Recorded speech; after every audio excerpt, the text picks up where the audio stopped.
오늘 은혜 받으실 말씀은 히브리서 3장입니다. 히브리서 3장 1절에서 6절까지 말씀이 되겠습니다. 다 같이 히브리서 3장 1절에서 6절까지 말씀 봉독하겠습니다. 그러므로 함께 하늘의 부르심을 받은 거룩한 형제들아, 우리가 믿는 도리의 사도이시며 대제사장이신 예수를 깊이 생각하라. 그는 자기를 세우신 이에게 신실하시기를 모세가 하나님의 온 집에서 한 것과 같이 하셨으니, 그는 모세보다 더욱 영광을 받을 만한 것이 마치 집 지은 자가 그 집보다 더욱 존귀함 같으니라. 집마다 지은 이가 있으니 만물을 지으신 이는 하나님이시라. 또한 모세는 장래에 말할 것을 정언하기 위하여 하나님의 온 집에서 종으로서 신실하였고, 그리스도는 하나님의 집을 맡은 아들로서 그와 같이 하셨으니, 우리가 소망의 확신과 자랑을 끝까지 굳게 잡고 있으면 우리는 그의 집이라. 아멘. 이 말씀으로 예수는 누구신가 라는 제목으로 은혜 말씀을 나누겠습니다. 우리 예수 믿는 사람들에 대해서 말하는 칭호가 여러 가지가 있죠. 그런 칭호 중에서 오늘 히브리서 기자는 우리 예수 믿는 사람을 향하여서 뭐라고 그럽니까? 함께 하늘의 부르심을 받은 거룩한 형제들 그럽니다. 좀 표현이 멋있지 않나요? 함께, 혼자가 아니라 함께 하늘의 부르심을 받은 거룩한 형제들. 예수님을 믿고 거룩하게 살아가는 것은 내가 그렇게 살겠다고 선택한 것이 아니라 하나님의 부르심을 받았기 때문에 하는 거죠. 이 세상에 태어나서 사는 것은 내 뜻대로 하는 것이 아니라 하늘에 계신 하나님의 선하신 계획 가운데 이 세상에 태어나게 하시고 살게 하셨다는 겁니다. 하늘에 부르심이 있는 거죠. 하나님의 부르심을 입은 자들에게는 과제가 있죠. 내가 왜 이 세상에 태어났는가? 하나님이 나를 왜 불러주셨는가? 그걸 생각하면서 하나님의 부르심에 합당한 삶을 살아가는 것이 예수 믿는 하나님의 자녀들입니다. 저와 여러분들은 하늘의 부르심을 받아서, 하나님의 부르심을 받아서 이 땅에 태어났어요. 그리고 예수를 믿어 구원받고 죄사함을 받았습니다. 자, 그렇게 되면 저와 여러분에 대해서 뭐라고 칭할까요? 거룩한 형제들, 거룩한 자매들. 이걸 다른 말로 말하면 뭐가 되죠? 세인트라고 그러죠. 세인트를 또 다른 말로 번역하면 뭐가 되나요? 성자. 세인트는 성자로 번역하고 또 성도고 거룩한 형제들이라고 그런 거죠. 그러나 저와 여러분들은 하나님이 보시기 뭐라고 그럴까요? 성자다. 날 보고 성자라고 그러니까 좀 이상한가요, 여러분? 내가 성자래. 그런 마음이 드시나요? 예, 그건 지극히 나를 바라보기 때문에 그게 어색할 뿐입니다. 하나님이 우리를 바라볼 때 성자라고 그래요. 거룩한 형제들이다. 왜 그렇게 말씀할까요? 예수님의 십자가 때문에. 예수님의 십자가를 통해서 우리를 보시기 때문에 예수님의 십자가 안에 있는 모든 자들을 하나님은 거룩한 형제들, 거룩한 자매들, 거룩한 자녀들, 거룩한 성도들, 성자다. 그렇게 말씀하는 거예요. 이제 저와 여러분 예수 믿음으로 성자로 칭함을 받았습니다. 그러면 성자는 어떻게 살까요?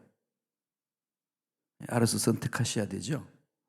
성자라는 칭호를 받은 사람은 어떻게 살지요? 그러잖아요. 사람들이 이런 말을 해요. 와, 목사가 어떻게 저렇게 말해? 목사가 어떻게 저렇게 살아? 이런 말들 많이 합니다만 그럴 때마다 전 그래요. 그분이 목사라도 되었으니까 저렇게 살지. 여러분들 안 그러신가요? 장로가 저러면 돼, 권사가 저러면 돼, 한수 집사가 저러면 돼. 그렇게 이제 우리가 핀잔 들 수 있어요. 근데 그럴 때마다 저는 이제 외쳐요. 너무 그러지 마라. 저분 장로가 되었으니까 그 정도가 된 거예요, 그나마. 근데 이게 맞는 말이에요. 그러면서도 틀리기도 해요. 왜 그럴까요? 그 위치가 올라가 있으면, 위치가 되었으면 그렇게 사는 거죠. 이미 성년이 되었으면은 어린애처럼, 미성년자처럼 생각하고 말하고 행동해서는 안 되잖아요. 성년으로 사는 거죠. 그게 성인으로서의 삶의 자세입니다. 교회 공동체에서 하나님의 자녀가 되고 거룩한 자녀가 되었다, 그 다음에 그 자녀가 성도로 이야기한다 하면 그렇게 살고자 몸부림치는 거죠. 우리 힘으로 못하니까 날마다 그렇게 살아갈 수 있도록 힘을 하나님으로부터 구해야 되죠. 그런 힘을 얻으려면 어떻게 돼야 될까요? 오늘 히브리서 뭐라고 그럽니까? 예수를 깊이 생각하라. 예수를 깊이 생각하라 그럽니다. 그런 생각을 깊이 하라는 거예요. 누구에 대해서? 예수에 대해서. 예수를 깊이 생각하면 예수가 누구인지를 알아가잖아요. 예수가 누구인지를 정확하게 알면은 내가 누구인지를 알고 내가 신앙생활을 어떻게 해야 되는지를 압니다. 생각하라 이 말은요, 헬라어로 원문을 바라보면 뜻이 어떻게 된다면은 어떤 것에 대해서 전심으로 몰두하여서 뚫어지게 바라보는 것이다. 그러니까 제가 좋아하는 단어, 집중한 거죠. Focus on Jesus. 예수께 집중하는 거죠. 예수님이 누구신가 이거예요.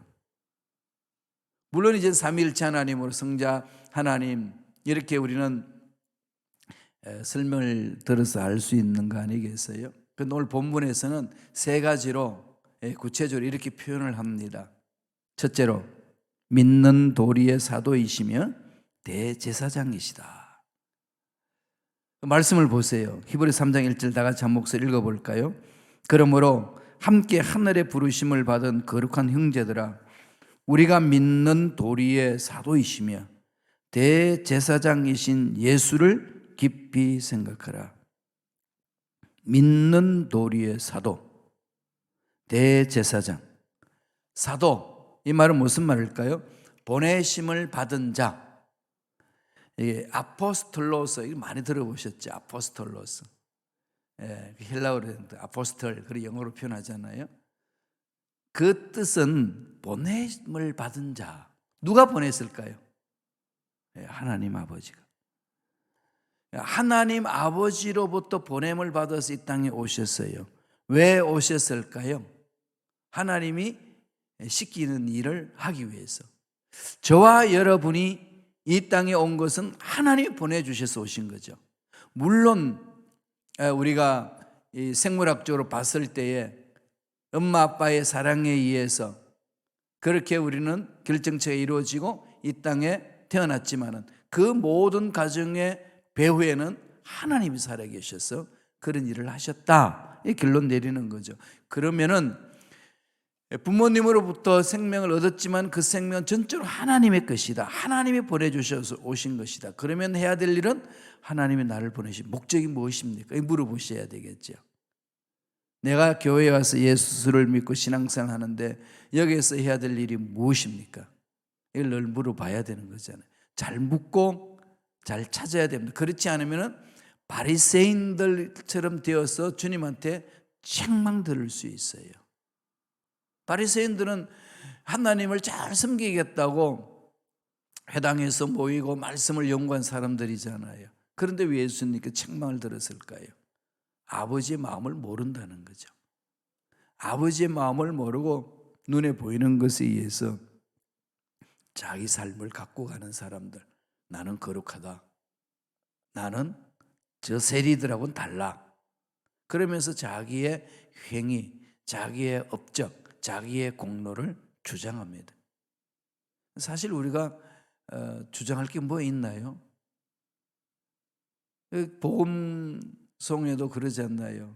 다 그냥 당연한 건 줄 알았는데 돌아보니까 당연한 것이 아니라 은혜였습니다.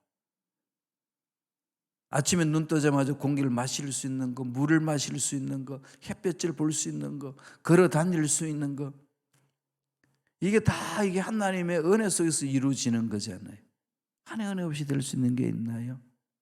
그러니까 나에게 생명을 주셔서 하나의 은혜 안에 살게 하신 그분의 뜻이 무엇인지를 찾는 건 당연하죠. 그래서 예수님은 이 지상에 살면서 철저하게 자기를 보내신 하나님 아버지의 뜻에 집중했습니다. 그것을 요한이 잘 설명하고 있어요. 요한복음 5장 17절입니다.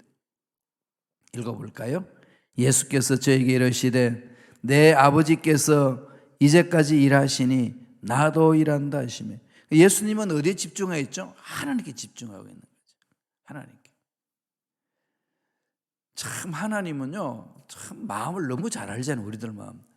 하나님 이제 좀 쉬고 싶습니다. 그러면 이 말씀을 제 가슴에 팍 새겨주시는 거죠. 예수께서 제게 이르시되 내 아버지께서 이제까지 일하시니 나도 일한다. 하나님은 끊임없이 이 온 우주 만물을 창조하시고 섭리하시고 우리를 눈동자처럼 지켜주시고 하나님의 위대한 역사 일어날 수 있도록 계획을 세우시고 일하시는 분, 일하시는 하나님. 따라서 하나님 형상을 닮은 저와 여러분도 하나님처럼 일을 하는 거죠. 그래서 물어야 된다는 겁니다. 나를 보내신 하나님의 일이 나를 통해서 어떻게 나타나야 됩니까? 그걸 늘 물어야 된다는 거죠. 그래서 사도로서 감당해 나가는 일, 그게 무슨 일이라고 오늘 히브리서는 강조하나요? 대제사장으로 삶을 살아야 된다. 대제사장. 그러니까 대제사장이신 예수를 깊이 생각하는 거죠. 이스라엘 사람들이, 유대인들이 죄를 범했을 때에 하나님은 그 죄에서 노임을 받을 수 있는 길을 열어주셨어요. 짐승을 잡아서 피를 뿌리고 피의 제사를 드려라. 그런데 그 일을 누가 다 감당하나요?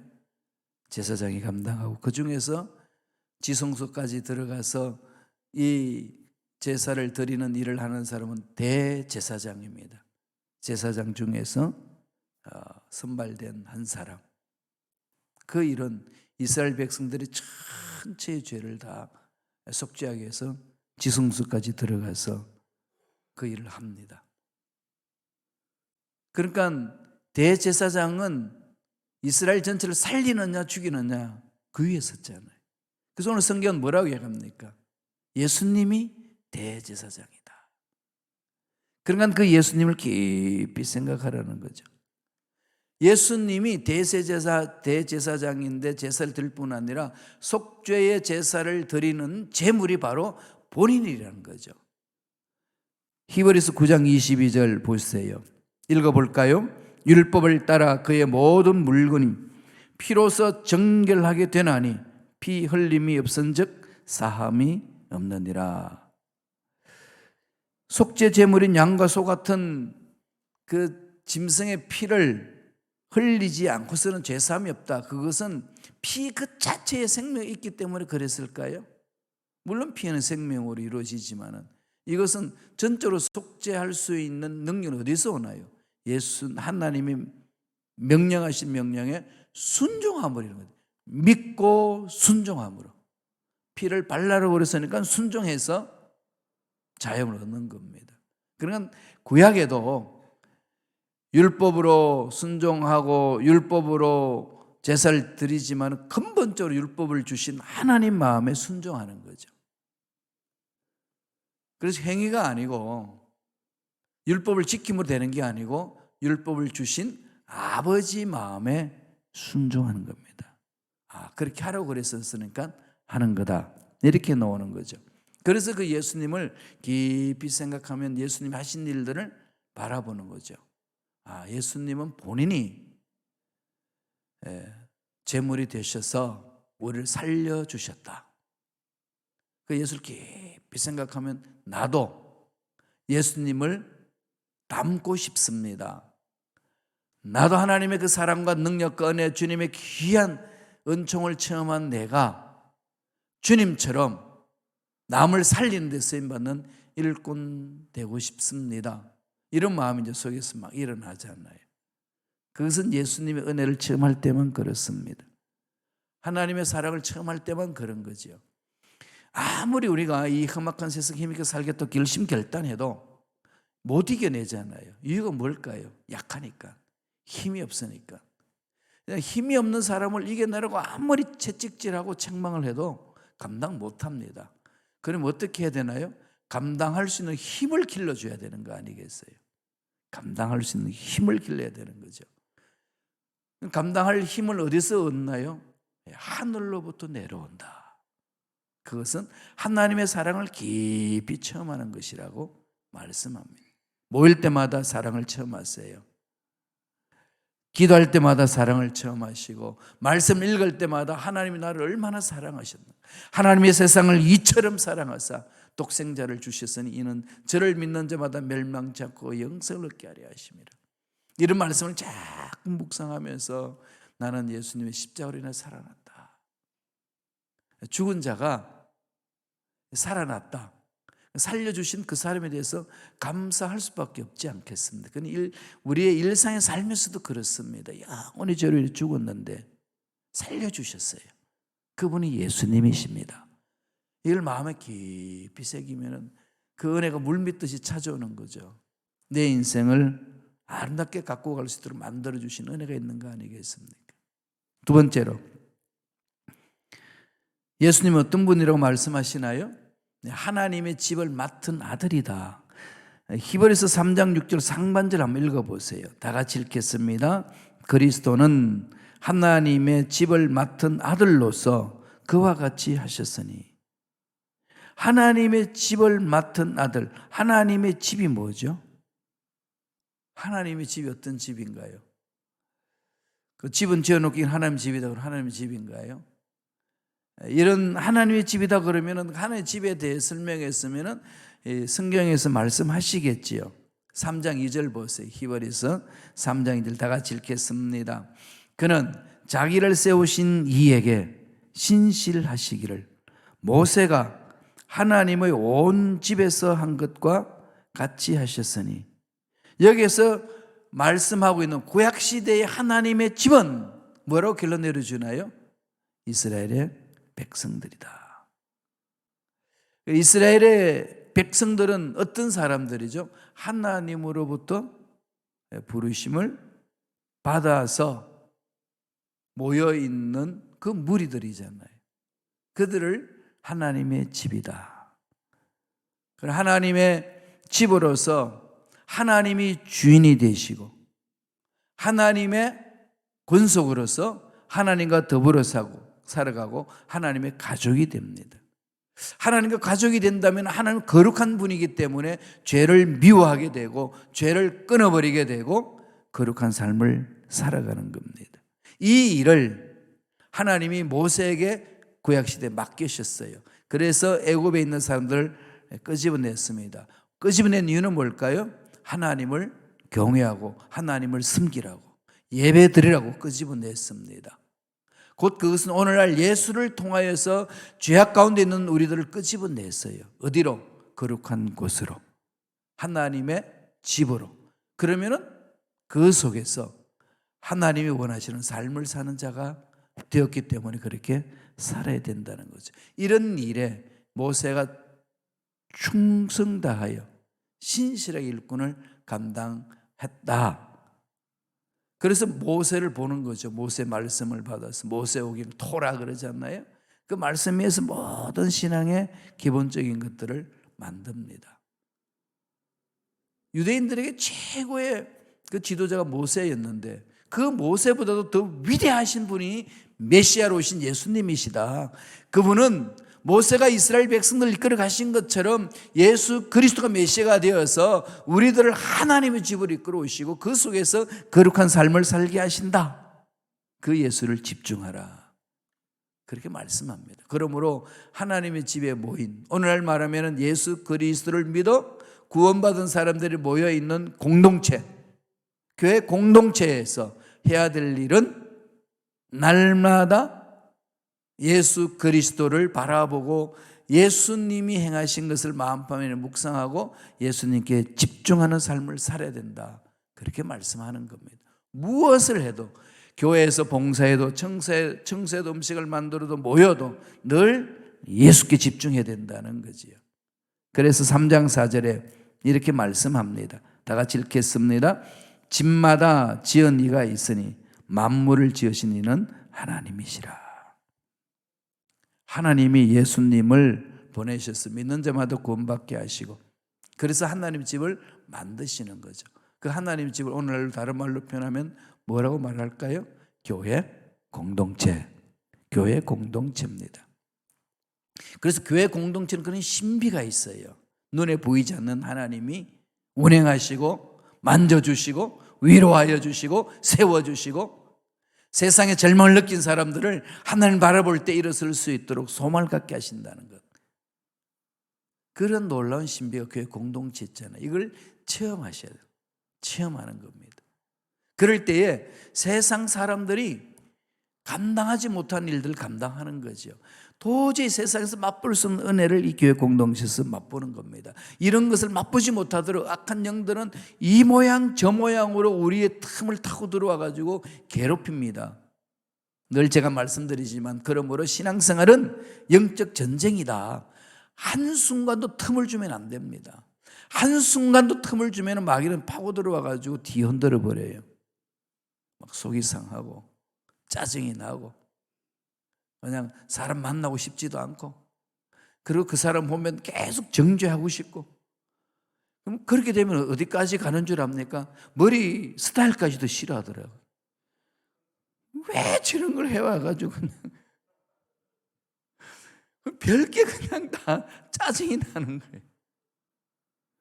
이 정도만 되면 어떻게 되겠어요? 그냥 마귀는 박수 쳐주는 것이 맞다. 그래, 저런 건 쥐어 박아야 되지. 나가 도면 되겠냐? 그냥 마음속에서 그런 막 분노가 막 일어나는 거예요. 이럴 때에 어디로 가야 할까요? 예수님을 집중하셔야 돼요. 오늘 말씀 중에 다른 데에서 볼까요? 에베소서 1장 22절 23절을 보면은 또 만물을 그 발 아래 복종하게 하시고 그를 만물 위에 교회의 머리로 주셨느니라. 교회는 그의 몸이니 만물 안에서 만물을 충만케 하시는 자의 충만이라. 이 신비잖아요, 그죠? 예수님이 십자가 다 지시고 이제 부활 승천하셨어요. 그리고 교회의 머리는 예수님입니다. 목사님도 예수님을 섬기고, 장로님도 예수님을 섬기고, 권사님, 안수 집사님, 모든 집사님들도, 성도들도 예수님을 섬기는 거죠. 그분이 주인이에요. 머리로 주셨습니다. 우리는 그의, 교회는 몸이고 우리는 그의 지체지 않습니까? 그러면서 뭐라고 말씀합니까? 만물 안에서 만물을 충만케 하시는 자의 충만이다. 이해되시나요? 이 단어가? 이 한국어인데 모르는 단어 있으면 말씀하세요. 만물, 충만, 이 두 단어잖아요. 그래서 뭐라고 그러죠? 만물 안에서 만물을 충만케 하시는 자의 충만이다. 하나님 우주 만물을 창조하신 하나님의 놀라운 능력과 은혜와 가치관이 교회 공동체가 가득하여서 그 하나님의 가치관이, 하나님의 사랑이, 하나님의 은혜가 교회 공동체 충만하여 흘러 넘치게 하는 거예요. 세상으로. 그래야 세상 끝에 들어오지 못해요. 우리가 빈약해지면 세상 가치관이 밀고 들어옵니다. 그러면 그게 그냥 넘어져요. 그건 거짓이 들어와 가지고 막 농락하는 거예요. 그렇게 농락하게 되면은 이 나타나는 현상은 뭘까요? 다툼밖에 없어요. 다툼밖에 없습니다. 그게 우리 지금 현대 교회 모습을 보고 있지 않습니까? 왜 이런 일이 일어날까요? 왜 그렇게 그냥 다투고 쪼개지고 또 쪼개놨더니 또 쪼개지고, 이렇게 세포 분열하듯이 교회가 분열돼야 되는데 이건 싸움박질 해가지고 쪼개지면은 그건 상처를 내면서 서로 아픔만 만들어내잖아요. 안 되는 거죠. 우리는 하나님의 생명으로 충만해서 넘쳐나게 흘러서 넘쳐나게. 그렇게 해서 하나님의 일을 이루는 겁니다. 그분이, 그런 일을 할 수 있도록 힘주신 분이 예수님이다. 예수님을 집중하시기 바랍니다. 그리고 예수를 잘 믿으면 힘있게 살 수 있는 거 아니겠어요? 잘 못 믿는 이유는 뭘까요? 잘 몰라요, 예수님을. 예수님이 누군지를 잘 모르는 겁니다. 그래서 자꾸 허우적거리는 거죠. 세 번째로, 예수는 누구라고 이야기하나요? 소망의 확신을 주시는 것이다. 우리에게 소망을 주는 겁니다.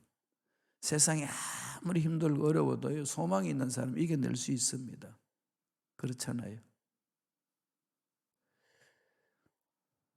그 윤석열 씨가 대통령으로 선출되어서 이제 우리 대한민국의 당선자, 아직 취임 안 했으니까 대통령 당선자로 되었어요. 이제 대통령으로 이제 활동을 할 건데, 그분이 사법고시 구수를 했잖아요. 9번 떨어지고 9년 동안 오직 사법고시만 집중했어요. 이유는 뭘까요?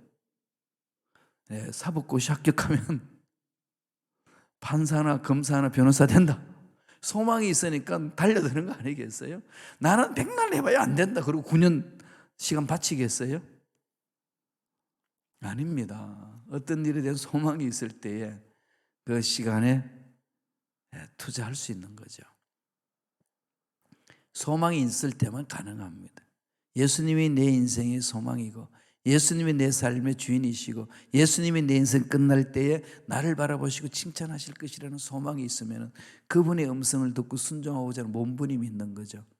그래서 내가 한테 지어박을 수 있는데도 안 지어박고 참는 거예요. 내가 싹 욕을 할 수 있는데도 욕 안 하고 착한 말 하는 거예요. 셀프 컨트롤이잖아요. 성령 충만하면은 9가지 열매를 맺는데, 사랑에서 시작해서 뭘로 끝나나요? 절제로 끝나잖아요. 절제가 뭐죠?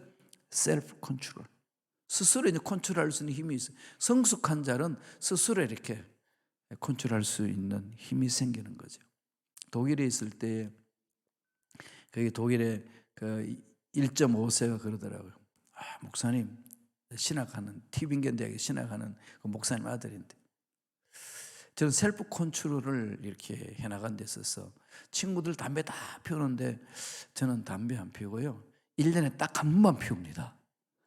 그래, 안 피우면 안 피우지 왜 또 1년에 한 번이냐 그랬더니, 저는 이 담배를 컨트롤할 수 있는 거를 친구들한테 보여주기 위함이래요.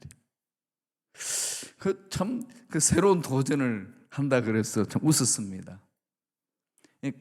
자기가 할 수 없어서 하는 게 아니고 할 수 있는데 안 한다는 거죠. 나는 그걸 컨트롤할 수 있다는 거.